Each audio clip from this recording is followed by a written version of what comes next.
अस्सलाम वालेकुम नाज़रीन, आप देख रहे हैं program the review Kamran Yusuf और शहबाज राना के साथ। द रिव्यू में हम पाकिस्तान की मईशत, खारजा अमूर और नेशनल सिक्योरिटी से जुड़े मामलों पर बात करते हैं।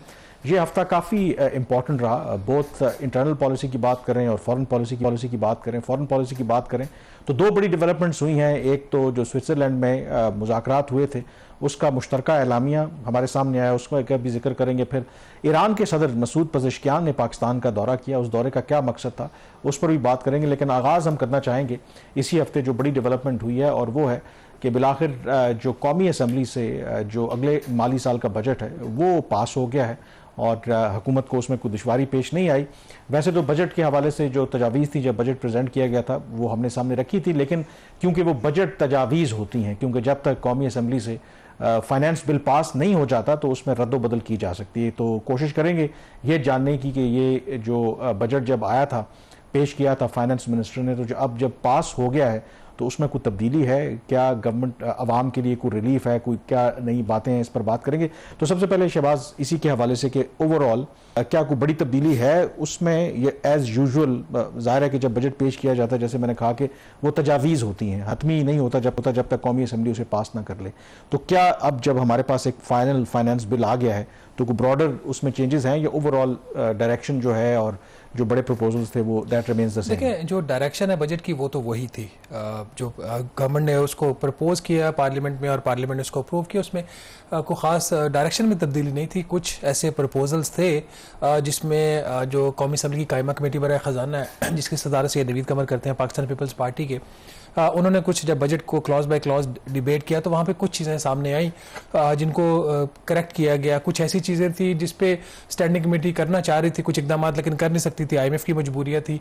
और फिर फाइनली जो एक चीज़ इसके साथ कोइंसाइड कर गई बजट के साथ, वो ऑटो पॉलिसी थी। ऑटो पॉलिसी जो मौजूदा है 2021-2026 के पीरियड की, वो 30 जून को ख़त्म हो रही है।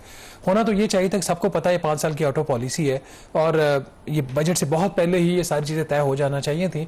लेकिन जो इंडस्ट्री मिनिस्ट्री है वो उसने प्रॉपर कंसल्टेशन फॉर्मल जो रूल्स के तहत होती हैं वो उन्होंने कंसल्टेशन नहीं की। मिनिस्ट्रीज़ के उसके ऊपर कंसर्न्स थे।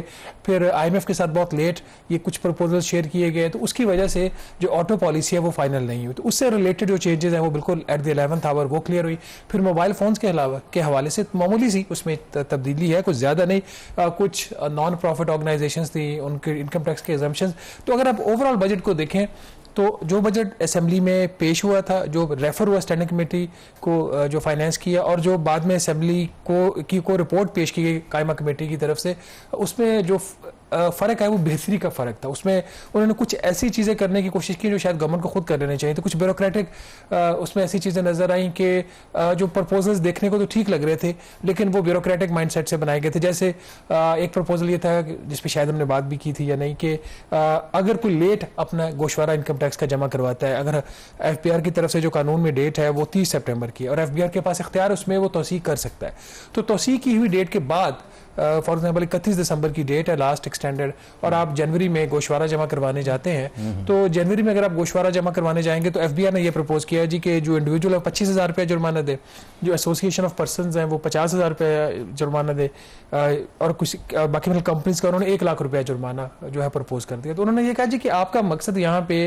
पाकिस्तान में पहले लोग गोशवारे जमा नहीं करवाते, तो आप ये क्यों कर रहे हैं? तो FBR ने कहा जी वो हम इसलिए कर रहे हैं कि लोग जब गाड़ी खरीदते हैं, घर खरीदते हैं, तो तब गोशवारा जमा करवाना चाहते हैं। FBR की अपनी जगह पे बात ठीक है, बट बात यह है कि जब कोई गाड़ी और घर खरीद लेता है तो आप तब उसके पीछे चले जाओ, तो आप उसको जुर्माना लगा के उसको डिस्करेज क्यों करें? फिर उसमें खैर जैसे उसमें एक छोटी सी चीज़ है बट कमेटी की उसमें विजडम दी। उन्होंने कहा कि ठीक है, अगर आपका ये कंसर्न है, ऑल्दो आप इस चीज़ का आप हतमी तौर पर नहीं कह सकते, सिर्फ यही वजह हो सकती है क्योंकि किसी ने लेट गोशवारा जमा करवाया, कोई भी वजह हो सकती है। तो उन्होंने कहा जी जो लेट गोशवारा जमा करवाएगा वो एक अंडरटेकिंग देगा, और लॉ के अंदर ये बात लिख दी गई है कि वो 6 माह तक कोई घर या गाड़ी नहीं खरीद सकेगा यार, उसको रजिस्टर अपने नाम पे नहीं करवा सकेगा इस किस्म की, ताकि वो लो टैक्सेस का। फ़र्क क्या होता है, अब जब आपने गोशवारा जमा करवाया, फाइलर बन गए हैं तो टैक्स रेट कम होता है, और अगर आप नॉन फाइलर हैं तो टैक्स रेट ज़्यादा। तो टैक्स रेट बचाने के लिए अगर कोई कर रहा है तो वो नहीं करेगा।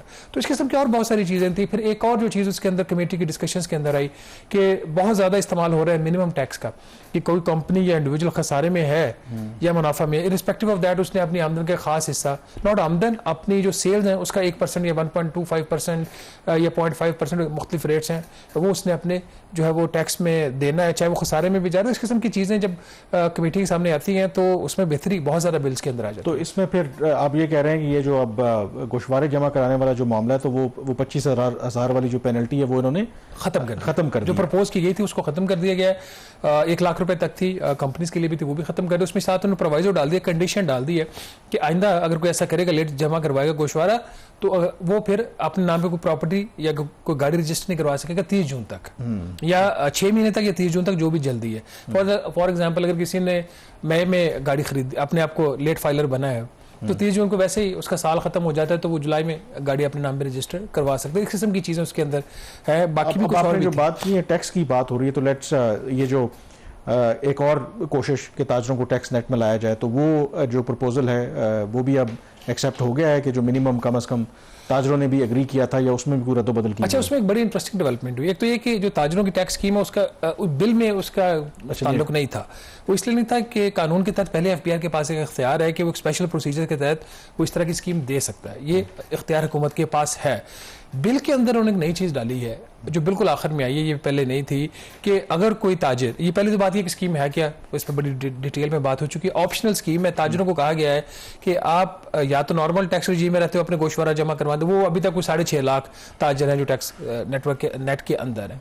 टोटल जो इनका एफबीआर का ख्याल है कोई 45 लाख या 42 लाख के करीब लोग हैं जिनको गोशवारे जमा करवाना चाहिए, जो ताजर रजिस्टर पाकिस्तान। तो 6-6.5 लाख हैं। उन्होंने कहा जी बाकियों को हम नेट में लाने के लिए ये स्कीम हम ऑप्शनल लेके आ रहे हैं। वो नॉर्मल स्कीम में नहीं आ रहा तो इधर आ जाए और 1% अपने सेल का दे दे और 25,000 रुपया मिनिमम दे दे।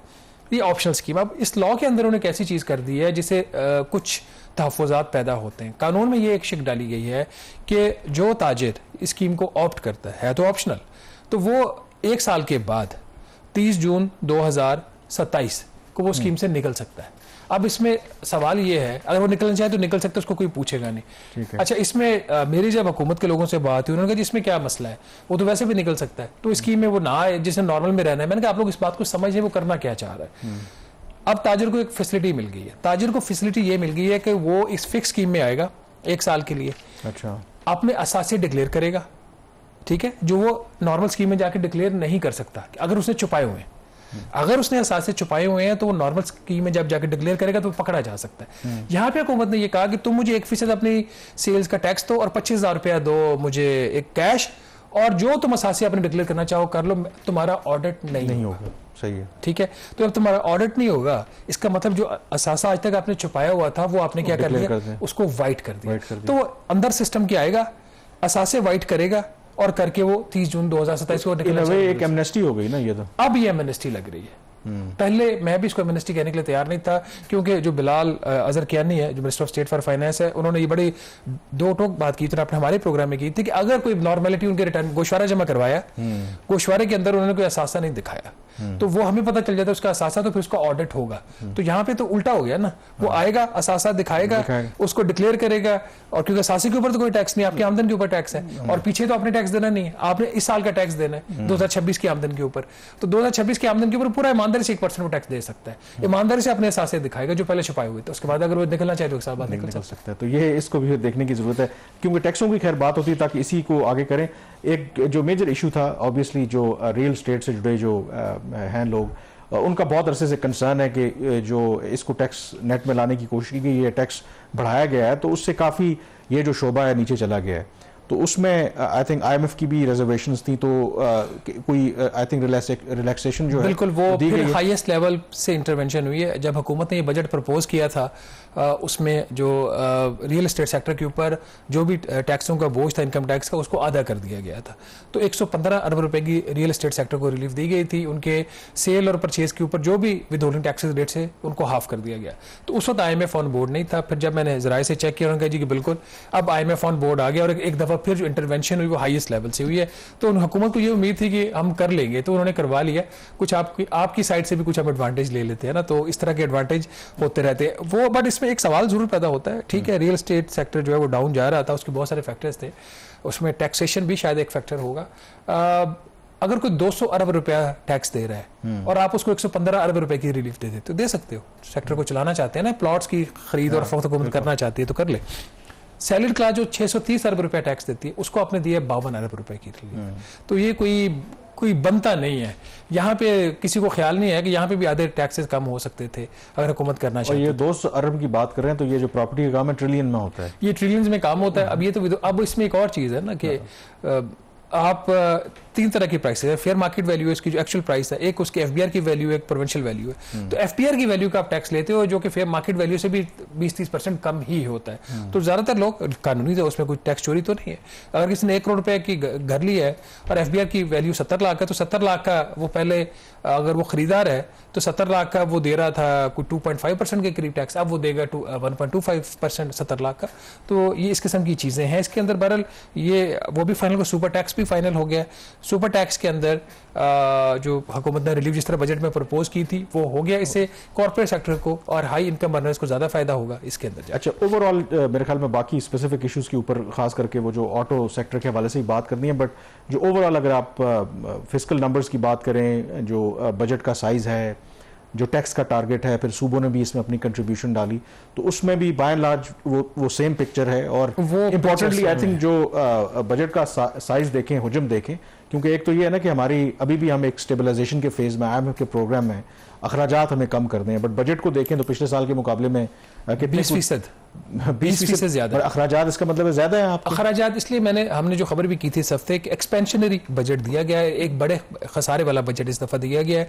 पहले जो 2 बजट थे वज़ीर शहबाज शरीफ साहब की हुकूमत के, उससे मुख्तलिफ बजट है कि इसमें हुकूमत खर्चा करने जा रही है, लेकिन खर्चा जो तरक्कियाती कामों पर नहीं हो रहा, नॉन डेवलपमेंट। टेक्निकली अब इनका 5वां बजट हो गया ना, टेक्निकली 5वां, और इस असेंबली का ये 3रा बजट था। तो मतलब 2 पिछले इनके जो साल 2 बजट में पिछले कम ही हुकूमतों को वैसे मौका मिलता है कि आज तक किसी वज़ीर आज़म ने 5 बजट नहीं पेश 5 बजट पेश नहीं किए। यूसुफ रज़ा गिलानी साहब की गवर्नमेंट ने 4 किए थे। क्योंकि ये भी एक गिला ना कि हमारे यहाँ प्रॉब्लम ये है कि जी कंसिस्टेंसी नहीं है, कि गवर्नमेंट जब करना चाहती है तो उस वक्त कुछ और गड़बड़ हो जाती है। तो ये अगर आप 2 साल मिला लें, PDM के भी शहबाज शरीफ ही थे ना प्राइम मिनिस्टर, वो तो खुद 5वां बजट में तो कोई शक नहीं है ना, इसमें तो अब तो पॉलिसी कंसिस्टेंसी वो क्लियर है ना। इसमें एक जो चीज और है, बजट का तो साइज वही 18,800 अरब के करीब है, 20% ज्यादा। बट इस बजट की जो सबसे क्रिटिकल चीज है वो अब बन गया है फेडरल बोर्ड ऑफ रेवेन्यू का जो टैक्स का हदफ है 15,264 अरब रुपए। अब अगर FBR ये जो कि अभी ये साल खत्म होने जा रहा है, इसमें भी कोई 1100 अरब रुपए से जायद से FBR अपना हदफ जो शायद वो मिस कर देगा। जो ओरिजिनल हदफ मिला था 14,130 अरब का, पिछले साल का हदफ भी FBR ने कोई 1,200 अरब रुपए से मिस किया था। अब शायद FBR ये अफोर्ड नहीं कर सकता कि वो अपना जो टैक्स का हदफ है 15,264 अरब रुपए से वो मिस करेगा। क्यों नहीं कर सकता? अगर FBR 15,264 अरब रुपए से कम इकट्ठा करेगा तो 13,350 और 15,264 के दरमियान जो फर्क है वो 1,914 या अरब रुपए का है। अब सूबों को जो पैसा मिलेगा वो 13,350 अरब के हिसाब से मिलेगा, उनका जो 57.5 बनता है। क्योंकि जो पूल का साइज कम क्यों कर दिया गया? क्योंकि वफाक जो है उसको पैसों की जरूरत थी, FBR अपने टैक्स अहदाफ हासिल नहीं कर पा रहा था। सूबे जो है वो 1,035 अरब रुपए की ग्रांट देंगे, लेकिन जो ग्रांट है ये मशरूत इस बात से है कि 15,264 अरब FBR इकट्ठा करेगा। तो अगर FBR सपोजिटली 14,500 करता है, 15,200 नहीं करता, तो सूबों ने जो वफाक को ग्रांट देनी है वो 14,500 के हिसाब से जाएगी। तो फिर वो 1,035 अरब नहीं होगा, उससे कम होगा। तो ये एक बड़ा क्रिटिकल चीज है, क्योंकि पैसा किस लिए जा रहा है? ये डिफेंस की स्पेंडिंग के लिए जा रहा है। ये पैसा किस लिए जा रहा है? मेगा डैम्स की कंस्ट्रक्शन के लिए जा रहा है। तो अब FBR अगर हदफ हासिल नहीं करता तो फिर बाकी लोग भी प्रॉब्लम में आएंगे। और एक और चीज, पहले FBR हदफ हासिल नहीं करता था तो IMF से वेवर नहीं लेना पड़ता था। अब IMF ने इसको बाइंडिंग कंडीशन बना दी। अगर दिसंबर 2026 का FBR का हदफ हासिल नहीं होगा तो IMF की से जो है वो FBR का हदफ हासिल ना करने के ऊपर वेवर लेना पड़ेगा। तो अब ये बहुत बड़ा चैलेंज FBR के सामने आ गया। FBR के और क्या इकदाम हैं इसके हवाले से बजट में मजीद क्या, इस पर बात करेंगे छोटी सी ब्रेक के बाद। जी, ब्रेक के बाद एक दफ़ा फिर आपको खुशामदीद कहते हैं। जो इस हफ्ते बिलाखिर जो बजट पास हुआ है कौमी असम्बली से, उसके हवाले से डिस्कशन कर रहे हैं। और मेरे ख्याल में एक और जो मेजर इशू जो हम डिस्कस करते रहे हैं वो ऑटो पॉलिसी तो आई नहीं है, बट इसमें जो एक मेजर क्या कहते हैं कि डिसीजन लिया गया है कि जो इंपोर्ट गाड़ियाँ इंपोर्ट होती हैं उसके ऊपर जो ओवरऑल जो टैक्सों की शरह थी वो 156% से कम करके 74% कर गई है, अप टू 2000 cc। अब this is too good to be true. मैं कुछ जो मार्केट में जो लोग बैठे हैं उनका ये ख्याल है कि शायद devil lies in the detail. अगर वाकई अगर इसको मनोमान मान लिया जाए कि इतनी टैक्सेस में कमी होगी, फिर तो जो लोकल यहाँ पर असेंबलर्स हैं बैठे हैं वो तो काम छोड़ के अपना भाग जाएंगे, तो उनको तो इसमें कोई ना कोई अच्छा चालाकी गवर्नमेंट ने की होगी। तो आप जरा क्लैरिटी दें, बैकग्राउंड क्या। इस वक्त पाकिस्तान में आज से 1 साल पहले 30 जून 2025 की हम बात कर रहे हैं, जो मैक्सिमम टैरिफ थे ना वो 197% थे। एक नेशनल टैरिफ पॉलिसी एक हुकूमत अप्रूव करती वफाकी काबीना, जिसके तहत over a period of time ये जो मैक्सिमम टैरिफ है ना इसको लेके आना है 15% पे। अच्छा, उसमें 15% कस्टम ड्यूटी, रेगुलर ड्यूटी मुकम्मल ख़त्म और एडिशनल कस्टम ड्यूटी भी ख़त्म। तो ये जो सफ़र है ये 5 साल का। इस पहले 5 साल के सफ़र में जो पहला साल था उसमें ये 197 से आ गया 156% के ऊपर। पिछले साल जो बजट पास हुआ, जो अब ख़त्म होने जा रहा है माली साल, उसमें हुकूमत ने टैरिफ्स कम कर दी, इसलिए आपको कुछ गाड़ियों के ऊपर टैरिफ्स कम नज़र आए। अब ये सिर्फ टैरिफ स्पेसिफिक नहीं था, गाड़ियों के लिए स्पेसिफिक नहीं था, ये ओवरऑल जो पाकिस्तान के कस्टम के टैरिफ्स हैं उसके हवाले से। अच्छा, कस्टम टैरिफ के अंदर 3 चीज़ें आती हैं, कस्टम ड्यूटी आती है, एडिशनल कस्टम ड्यूटी आती है और रेगुलेटरी ड्यूटी आती है। तो अब जो दूसरा साल जो शुरू हुआ है इसमें इस वक्त जो आज के दिन तक, क्योंकि 1 जुलाई से नए टैरिफ का जो इतलाक होगा, आज के दिन तक जो मैक्सिमम कस्टम ड्यूटी आज के दिन तक वो 100% है। अगर 100 रुपए की चीज़ है तो 100% आप उस पर कस्टम ड्यूटी लगा देते हैं। अब जो नया टैरिफ अप्रूव हुआ वो 100% का हो गया 50%, आधा काट दिया गया। ठीक है, अब आ जाए additional regulatory duty.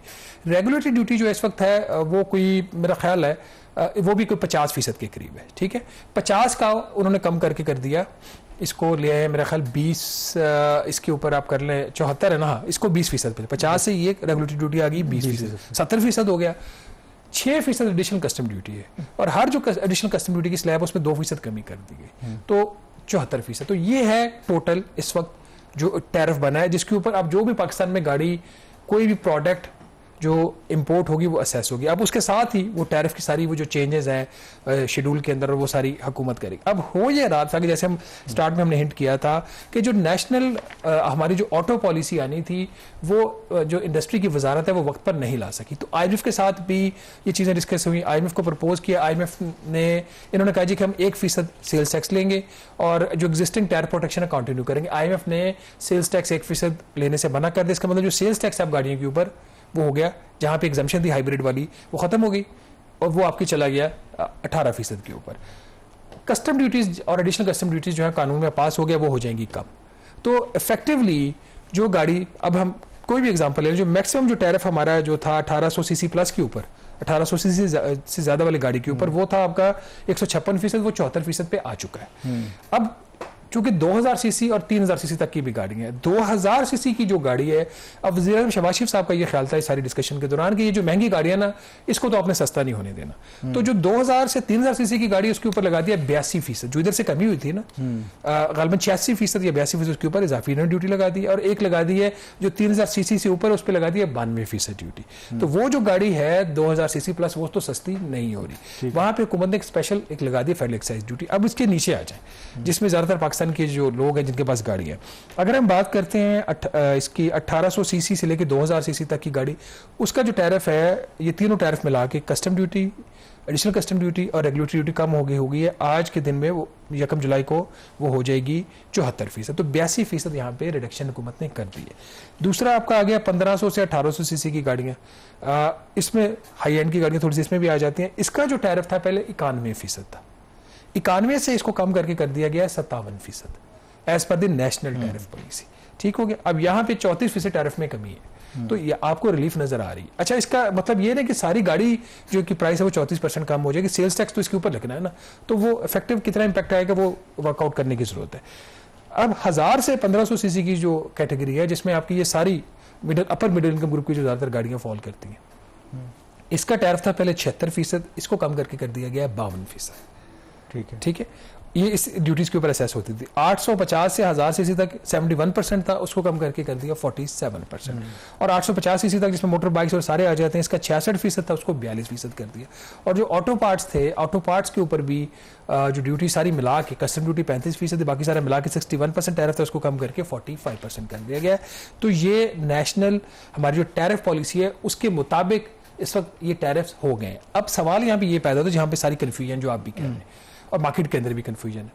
Auto policy तो आई नहीं है, ऑटो पॉलिसी तो 30 जून को खत्म हो रही है। अगर 30 जून को ऑटो पॉलिसी खत्म हो रही है तो इसका मतलब ये टैरिफ जो है वो जो मेरी हुकूमत से बात हुई है वो कह रहे हैं कि ये टैरिफ ऑटोमेटिकली एप्लीकेबल हो जाएंगे। ठीक है, जो पॉलिसी का पीरियड था लॉ के अंदर वो तो 30 जून का था।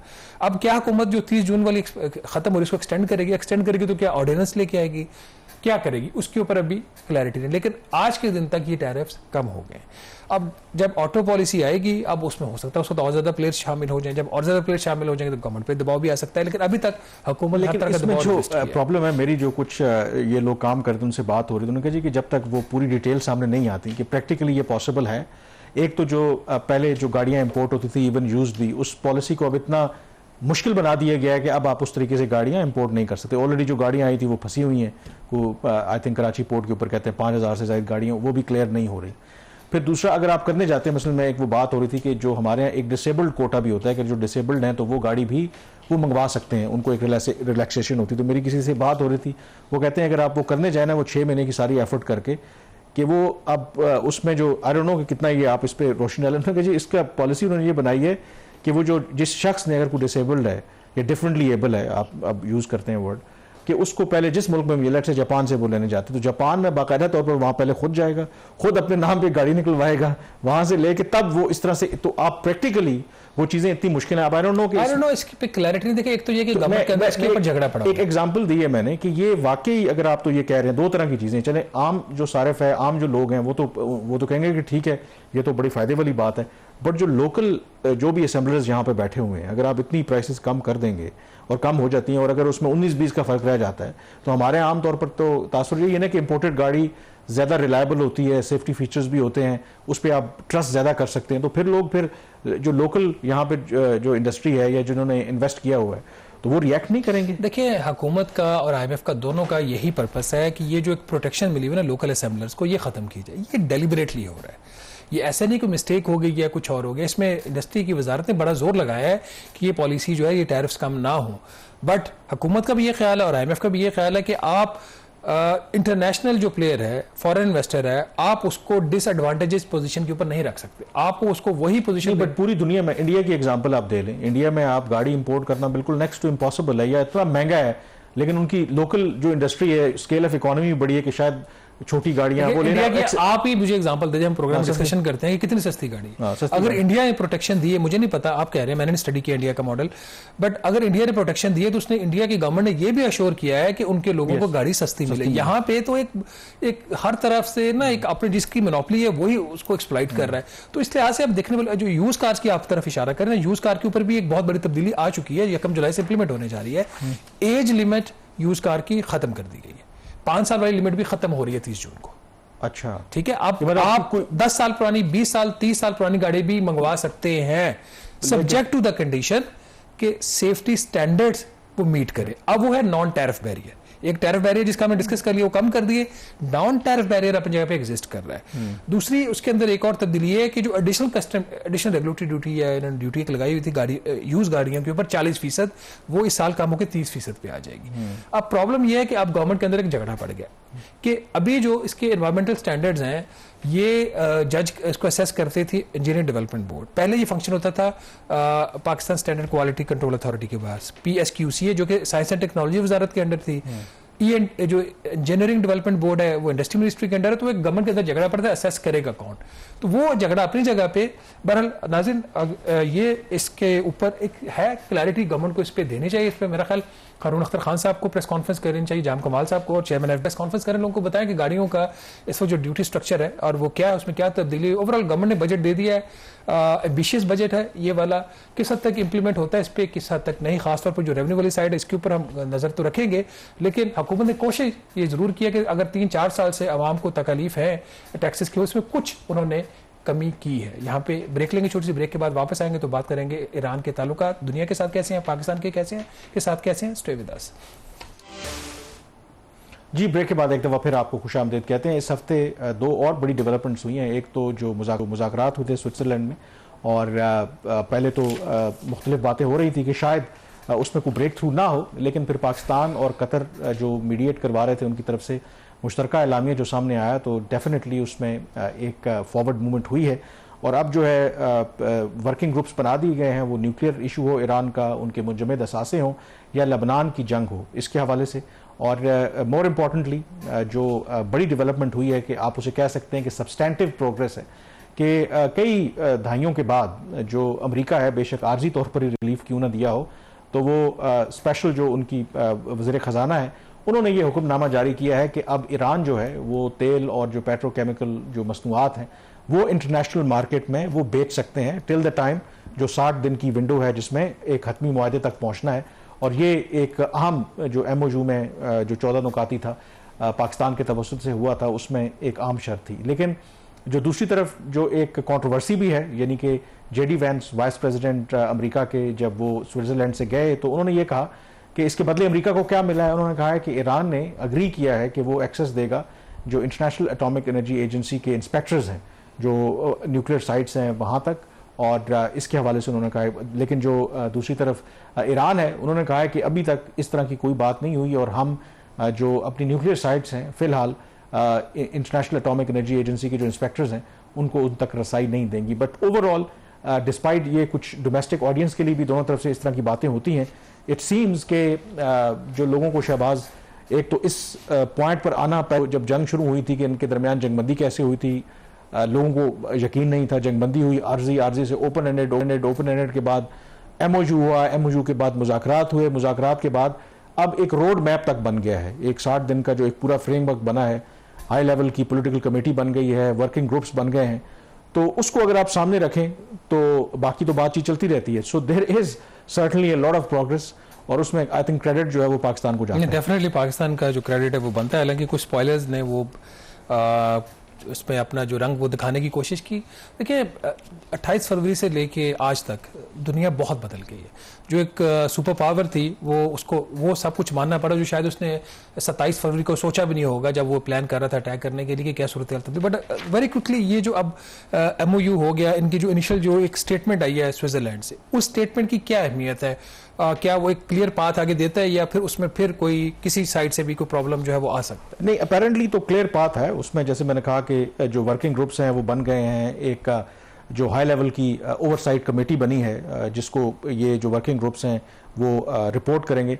टेक्निकल लेवल के जो टॉक्स हैं एक दौर ऑलरेडी हो चुका है और जो मुज़ाकरात जो रिज्यूम हुए हैं, दफ्तर खारजा के तर्जुमान ने इस हफ्ते कहा था कि मोस्ट प्रोबेबली नेक्स्ट ट्यूसडे से वो टेक्निकल लेवल के टॉक्स भी शुरू हो जाएंगे और उसमें अमेरिका, ईरान के अलावा पाकिस्तान और कतर के लोग भी शामिल होंगे। तो ये जो पाकिस्तान और कतर हैं, they are not just mediators and facilitators, बल्कि ये थ्रू आउट इस प्रोसेस का हिस्सा होंगे। अब इशू है इंटरप्रिटेशन का। मसलन एक तो जैसे ईरान के न्यूक्लियर प्रोग्राम के हवाले से कि एक्सेस की जो बात है, ईरान कुछ और कह रहा है, अमेरिका का मौक़िफ़ कुछ और है।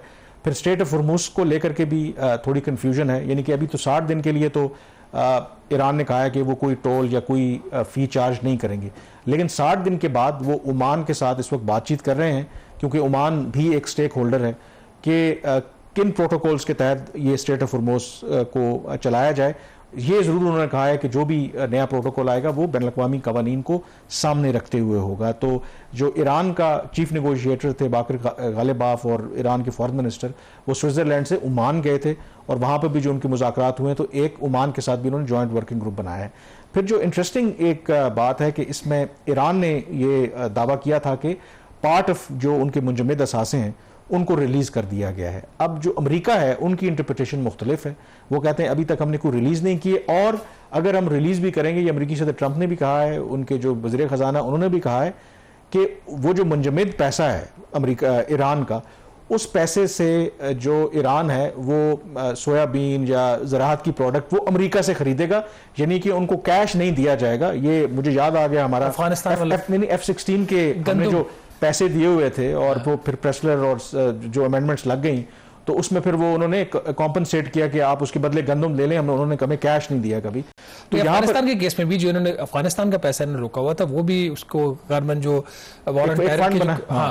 उसको कॉम्पनसेट करने के लिए यूज किया है। तो अब इसमें जो इंटरेस्टिंग है कि वो अब ईरान कहता है कि नहीं ये हमारा पैसा है, हम उसको जो जहां मर्जी इस्तेमाल करें, ये भी एक इशू है। बट आई थिंक इसमें जो इंपॉर्टेंट चीज़ है कि दोनों तरफ से इस तरह की बातें चलती रहेंगी। मेन जो इशू है, जो मेन पाकिस्तान का जो सबसे बड़ा आई थिंक पर्पस था कि एक तो इस जंग को रोका जाए, जंग को रोकने के बाद इस प्रोसेस को बेशक स्लो ही भले चले उस लेवल तक लेके जाया जाए जहां पर दोनों फरीकैन के लिए जंग की तरफ दोबारा जाना मुमकिन ना हो। इसमें जो क्रिटिकल रोल जो लेबनान नंबर 1 इशू ईरान के लिए रहा है और अभी तक जो हमारी बात हो रही है, एक सीज फायर वहां पर बेंजामिन नेतन्याहू ने काफ़ी शोर किया, लेकिन लगता है कि वो इतनी मेरे ख्याल में डिफाई नहीं कर सकते अमेरिकी सदर ट्रंप को, और उसमें जो एक डी कन्फ्लिक्शन जो सेल है वो बनाया गया है जिसमें तमाम जो पार्टीज हैं वो शामिल होंगी, और उसका ये है कि इस जंगबंदी को परमानेंट कन्वर्ट किया जाए। फिर एक हॉटलाइन भी इस्टेब्लिश की गई है ईरान और अमेरिका के दरमियान कि जो स्ट्रेट ऑफ हॉर्मुज़ को लेकर के अगर कोई गड़बड़ होती है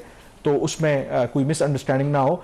तो वाइल पब्लिकली दोनों तरफ से बयानबाजी तो हो रही है, लेकिन सब्सटेंटिव अगर आप चीज़ें तो उस पर भी प्रोग्रेस हो रही है। और उस प्रोग्रेस की अगर आप बात करें तो एक और जो बड़ी डेवलपमेंट इसी हफ्ते हुई वो ईरान के प्रेसिडेंट का पाकिस्तान का दौरा था। उस दौरे की क्या अहमियत है, ब्रेक के बाद इस पर बात करेंगे। जी, ब्रेक के बाद एक दफ़ा फिर आपको खुश आमदीद कहते हैं। इस हफ्ते ईरान के सदर मसूद पज़ेश्कियान ने पाकिस्तान का दौरा किया, और जब से ईरान पर जंग इम्पोज की गई थी 28 फरवरी को अमेरिका और इसराइल ने ईरान पर हमला किया था, बाद में सीज़ फायर हो गई, MOU भी हो गया। ये ईरान के सदर का किसी भी मुल्क का ये पहला दौरा था और उन्होंने पाकिस्तान का इंतखाब किया। एक तो उन्होंने खुद कहा कि इसका मकसद जो है पाकिस्तान का शुक्रिया अदा करना, इजहार यकजहती करना कि सारे क्राइसिस के दौरान जिस तरीके से पाकिस्तान ने एक मस्बत किरदार अदा किया। और दूसरा फिर जो इस्लामाबाद मेमोरेंडम ऑफ अंडरस्टैंडिंग है, फिर दोनों मुल्कों के दरमियान पोटेंशली जो अगर पीस डील होती है अमेरिका के साथ ईरान की तो क्या अपॉर्चुनिटीज़ हैं उसको एक्सप्लोर करना था। जो सबसे ज़्यादा मेरे ख्याल में शहबाज स्ट्राइकिंग बात थी, ये 2025 में ही पाकिस्तान का दौरा कर चुके हैं, उससे पहले भी ईरान के सुदूर पाकिस्तान आते रहे हैं। मुझे नहीं याद पड़ता कि ईरान के किसी सदर को इस तरीके से रेड कारपेट वेलकम दिया गया हो। पूरा इस्लामाबाद में ईरान के झंडे आपको नज़र आ रहे थे। हालांकि शॉर्ट टाइम पे ये विज़िट प्लान हुआ। ईरान के सदर की, ईरान के जो सुप्रीम लीडर हैं उनकी जो तस्वीर हैं, फिर जैसे ही उनका जहाज़ एंटर हुआ पाकिस्तान के एयर स्पेस में, उनको JF-17 ने एस्कॉर्ट किया। 21 तोपों की सलामी, पाकिस्तान के प्रेसिडेंट, प्राइम मिनिस्टर, तमाम क़यादत वहाँ पर उनको रिसीव करने के लिए मौजूद थी। सो ये भी बहुत गैर मामूली बात है, और इससे ये भी अंदाज़ा होता है कि मैं ये भी कह रहा था कि शायद पूरी दुनिया में पाकिस्तान ही वो वाहिद मुल्क है कि जो अमेरिका के साथ, यानी कि JD Vance कहते हैं कि हम पाकिस्तान से मोहब्बत करते हैं, and at the same time जो उनके one of the worst adversaries हैं ईरान, उनके प्रेसिडेंट आते हैं, उनको रेड कारपेट का वेलकम देते हैं और अमेरिका हमें कुछ भी नहीं कहता। देखिए उसमें मैं बल्कि जब यह बात करें, मुझे याद है कि जब प्राइम मिनिस्टर स्पीच कर रहे थे अपनी, ख़ासतौर पर वो जो उनकी पूरी डेलीगेशन के साथ मीटिंग थी, उसमें जिन अल्फाज का प्राइम मिनिस्टर ने का इस्तेमाल किया, उसमें बड़ा वो क्लियरली खुल के जो ईरान की कॉज थी उसको वो सपोर्ट करते हुए नजर आ रहे थे कि वो खड़े रहे, उन्होंने फाइट किया, वो सारी चीज़ें अपनी जगह पे। और फ्रेंकली दिस इज़ यूनिक, और मेरा नहीं ख्याल कि इस तरह की चीज़ पहले कोई ऐसी हुई है। पाकिस्तान के ऊपर हमेशा एक वो इल्ज़ाम लगता था कि डबल गेम करते हैं, तो यहाँ पे तो डबल गेम वाली बात ही कोई नहीं थी। एंड यू इनफैक्ट मैं ये बताऊँ आपको कि जब हमारा ट्रंप के साथ, इंतजामिया के साथ, और जब पिछली 1 साल पहले जब पहले इसराइल ईरान की जंग पहली हुई थी, आर्मी चीफ उस वक्त वाइट हाउस गए थे, तो पाकिस्तान के अंदर लोगों ने कहा था कि शायद हम एक दफ़ा फिर इस्तेमाल होने जा रहे हैं, शायद अपने हम बेसिस दे दें। लेकिन आज 1 साल के बाद इट इज़ टोटली ऑपोजिट। हमने अपनी लेवरेज को पीस और डिप्लोमेसी के लिए इस्तेमाल किया रादर देन जिस किस्म का प्रोटोकॉल अपनी जगह पे ना, जो ओवरऑल एक सेंटिमेंट थे ना पाकिस्तान के अंदर against Iran, against America and against Israel, उसका जो गवर्नमेंट उसको पूरा रिफ्लेक्ट किया, और जो मीडिएशन का जो उन्होंने रोल प्ले किया है वो, और जिस किस्म के इसमें चैलेंजेस थे जो खास तौर पर, बट इसके अंदर एक चीज़ हुई है जिसने विजिट को ओवर शेडो भी थोड़ा सा किया है, जो प्राइम मिनिस्टर के कमेंट थे जिसको खुद बाद में क्लैरिफाई भी कर दिया, बैलिस्टिक मिसाइल। इसका क्या वो बिल्कुल क्या वो प्राइम मिनिस्टर से वो अचानक से समटाइम्स यू डोंट, मुझे लगता है कि उनसे शायद वो एक ओवरलुक हो गया। वो मेरा ख्याल है कि एक रबानी में मेरा ख्याल में उन्होंने बोला है, क्योंकि बाद में 2 दफ़ा उन्होंने जब वजाहत की तो इट वाज एब्सोल्युटली क्लियर कि, और बैलिस्टिक खुद अमेरिका भी कह रहा है, अमेरिकी सदर ट्रंप ने कहा है कि जब बाकी दुनिया रख सकती है तो ईरान को भी ये हक हासिल है कि वो ये करें। Before we close very quickly कि ये ईरान के ऊपर जो पाबंदियां हटी हैं, लोग ये सवाल करना चाहते हैं क्या तेल हम खरीद सकते हैं? देखें जो कुछ तो फायदा होगा हमें बिल्कुल, लेकिन अभी है ऑर्डर 2 माह के लिए, तो बहुत सारी कंट्रीज जो हैं वो वेट करेंगे जब ये कंप्लीट लिफ्ट कर लें। लेकिन पाकिस्तान के लिए बहुत ज्यादा अपॉर्चुनिटीज हैं। मेरा ख्याल है कि इसके ऊपर डिटेल कोशिश करते हैं कि जो कल का प्रोग्राम उसमें इसको डिस्कस करें कि पाकिस्तान इससे क्या बेनिफिट ले सकता है। ईरान पाकिस्तान गैस पाइपलाइन है, तेल है, और बहुत सारी वहां से हम एग्री प्रोडक्ट्स जो है वो इम्पोर्ट कर सकते हैं। तो it's a good opening and good opportunity for. और वैसे भी मेरे ख्याल में इंटरनेशनल मार्केट के अंदर तेल की कीमतें जो हैं जिस तरीके से नीचे जा रही हैं, तो we should expect more reduction तेल की कीमतों में, तो आवाम को रिलीफ मिलना चाहिए। प्रोग्राम द रिव्यू से इतना ही। कामरान यूसुफ, आवाज़ राना को इजाज़त दीजिए। अल्लाह हाफिज़।